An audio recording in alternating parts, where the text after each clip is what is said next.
My sister-in-law moved in after her divorce. Her son stole from us, trashed our home, and turned my son into a shell of himself. When I told her they had to go, she begged to stay, but then I found out what her son was doing behind our backs. You ever look at your kid crying and realize you let it happen? That you failed to protect him under your own roof? That's what broke me, Frankie. That moment.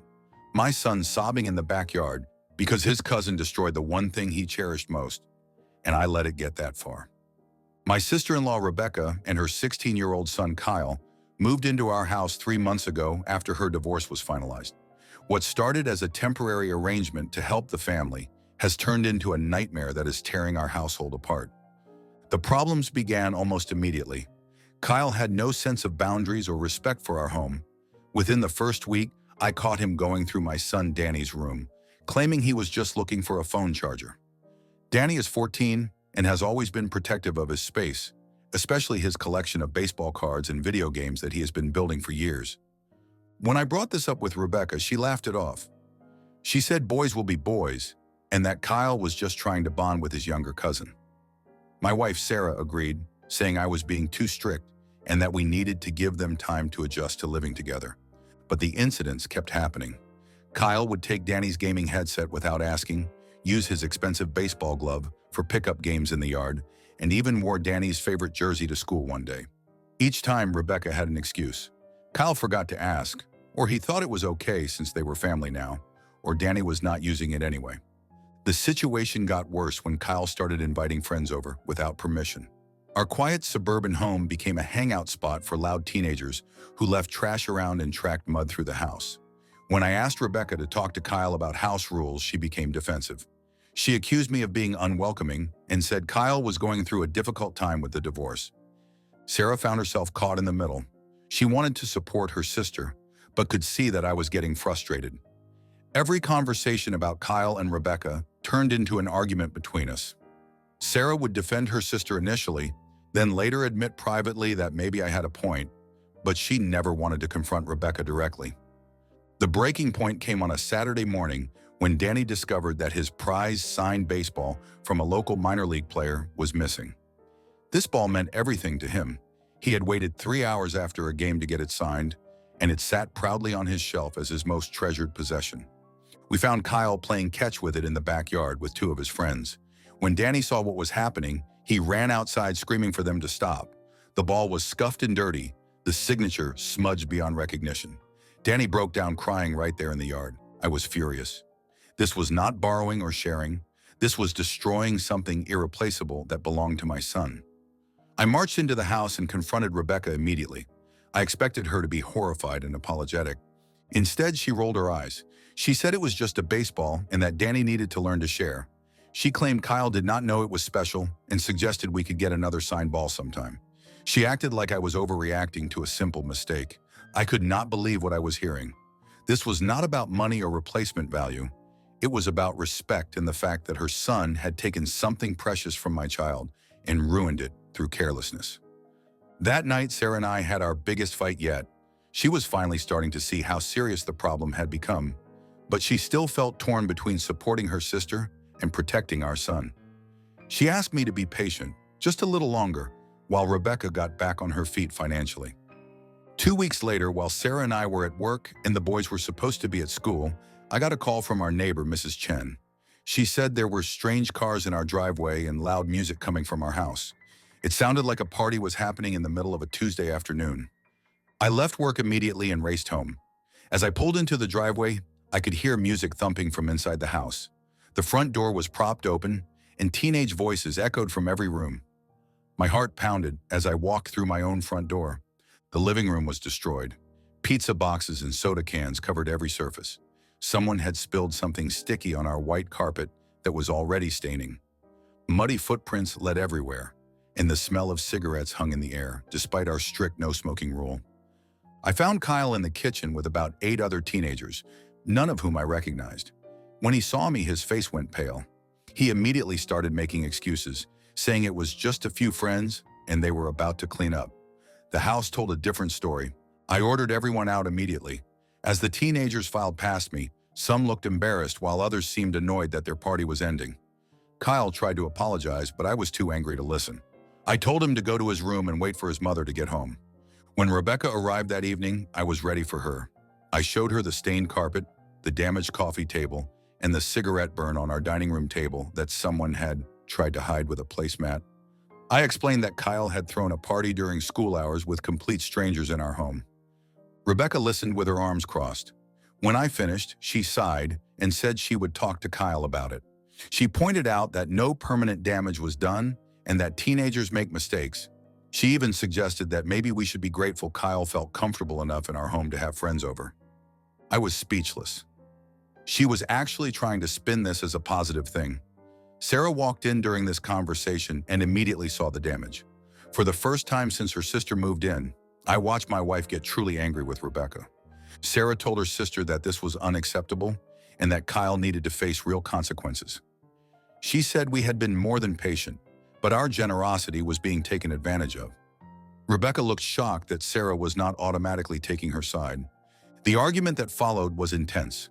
Rebecca accused us of being unwelcoming and claimed we were looking for reasons to kick them out. She said Kyle was just acting out because of stress from the divorce and that we should be more understanding as family members. Sarah stood her ground. She told Rebecca that while she understood the divorce was difficult, it did not excuse Kyle's behavior or Rebecca's failure to parent him properly. She demanded that Rebecca pay for the carpet cleaning and furniture repair. Things were tense for the next few days. Rebecca barely spoke to us and spent most of her time in her room or out of the house entirely. Kyle was grounded but seemed more sullen than sorry. The atmosphere in our home became uncomfortable for everyone. Then I discovered something that changed everything. I was reviewing our credit card statements when I noticed several charges I did not recognize. Small amounts at first, maybe $20 or $30 at gas stations and convenience stores. But when I looked more carefully, there were dozens of these charges over the past month. I called the credit card company to dispute the charges, thinking our card had been compromised. But when they read me the details, my blood ran cold. Many of the charges were at locations near Kyle's school, and they happened during times when he would have been out of the house. I checked my wallet and found that one of my credit cards was missing. Kyle had been stealing from us for weeks, making small purchases that he hoped we would not notice. The total amount was over $400. When I confronted Rebecca with the evidence, she initially tried to defend Kyle. She said he was probably just buying lunch and forgot to ask for permission. But when I showed her the detailed statement with charges for video games, expensive snacks, and even movie tickets, she could not deny what was happening. Rebecca promised to pay us back and swore she would punish Kyle severely. But I could see in her eyes that she was more embarrassed about being caught than truly angry at her son's behavior. She asked if we could keep this between us and not involve Sarah until she had a chance to handle it privately. I told her that Sarah needed to know immediately. This was not just about money. It was about trust and the fact that we could not feel safe in our own home anymore. When Sarah learned about the theft, I watched something break inside her. Sarah sat down at the kitchen table and stared at the credit card statements for a long time. Finally, she looked up at her sister and said that they needed to find somewhere else to live. She explained that this situation was not working for anyone and that it was time for Rebecca to make other arrangements. Rebecca became desperate. She begged Sarah to reconsider, saying she had nowhere else to go and no money for a deposit on an apartment. She promised that Kyle would change and that nothing like this would ever happen again. She even offered to pay us rent, something she had never mentioned before. But Sarah was done. She told Rebecca that she loved her but could not continue to let her son terrorize our family. She gave her 2 weeks to find alternative housing and offered to help her look for apartments and apply for assistance programs. The final straw came 3 days later. Danny had been struggling in school lately and his grades were slipping. His teachers said he seemed distracted and tired. When we asked him about it, he finally broke down and told us everything. Kyle had been bullying him at school, telling other kids embarrassing stories about our family and making fun of Danny in front of his friends. Kyle had also been threatening Danny at home, warning him not to tell us about various incidents or there would be consequences. Our son had been living in fear in his own home for months. He was afraid to come to us because Kyle had convinced him that we would not believe him or that we would blame Danny for causing problems. The stress was affecting his sleep, his appetite, and his ability to concentrate in school. When I heard this, something inside me snapped. I marched upstairs and knocked on Kyle's door. I told him that the bullying stopped immediately and that he was no longer allowed to be alone with Danny ever again. I said if I heard about one more incident, I would personally drive him to his father's house myself. Kyle tried to deny everything, but I was past listening to excuses. I told him that his behavior had made my son afraid to be in his own home, and that was something I would never forgive or forget. That evening, Rebecca approached Sarah and me together. She had apparently heard my conversation with Kyle and realized how serious the situation had become. She asked if we could all sit down and work out some kind of arrangement that would allow them to stay. Sarah looked at her sister with sad eyes and shook her head. She explained that too much damage had been done and that our first priority had to be protecting Danny and restoring peace to our home. She said that sometimes loving someone means knowing when to let them go. Rebecca broke down crying. She admitted that she had been in denial about Kyle's behavior and that she was scared of being a single mother. She said she did not know how to discipline him effectively and that she had been hoping we would help her figure it out. Sarah hugged her sister and told her that she would always be there to help and support her, but that it could not be at the expense of our own family's well-being.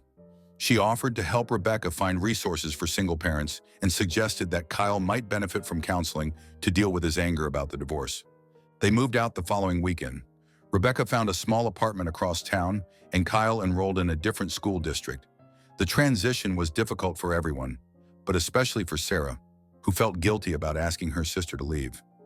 In the weeks that followed, our house slowly returned to normal. Danny's grades improved, and he started smiling again. The constant tension that had filled our home for months began to fade. Sarah and I started talking to each other without arguing, and we could finally relax in our own living room. Rebecca and I maintain a polite but distant relationship now. She brings Kyle over for family dinners occasionally, and he is always on his best behavior during these visits. Sarah talks to her sister regularly and has helped her find parenting classes and counseling resources. Kyle seems to be doing better in his new environment. The fresh start at a different school and some professional help have made a difference in his attitude. He even apologized to Danny during one of their visits, though it took several months for that to happen. Looking back, I realized that the situation taught us all important lessons about boundaries, family loyalty, and the difference between helping someone and enabling them. Sarah learned that sometimes protecting one family member means standing up to another, even when it is painful. I learned that being patient and understanding has limits, especially when it comes to protecting your children. Danny learned that he should never be afraid to come to us with problems, no matter how complicated the family dynamics might be. Our home is peaceful again, but the experience changed us all. We are more careful about setting boundaries from the beginning, and we communicate more openly about problems before they escalate. Most importantly, we never forget that our first responsibility is to each other and to creating a safe, stable environment for our son. Family relationships are complicated, and sometimes doing the right thing means making difficult choices. But in the end, we all learn that love sometimes requires tough decisions, and that protecting the people who depend on you is worth any temporary discomfort or family drama.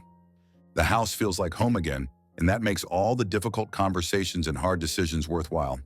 If you made it this far, thanks for riding with me. If you love real, messy, emotional stories like this, go ahead and hit subscribe. There's always another confession waiting in the backseat.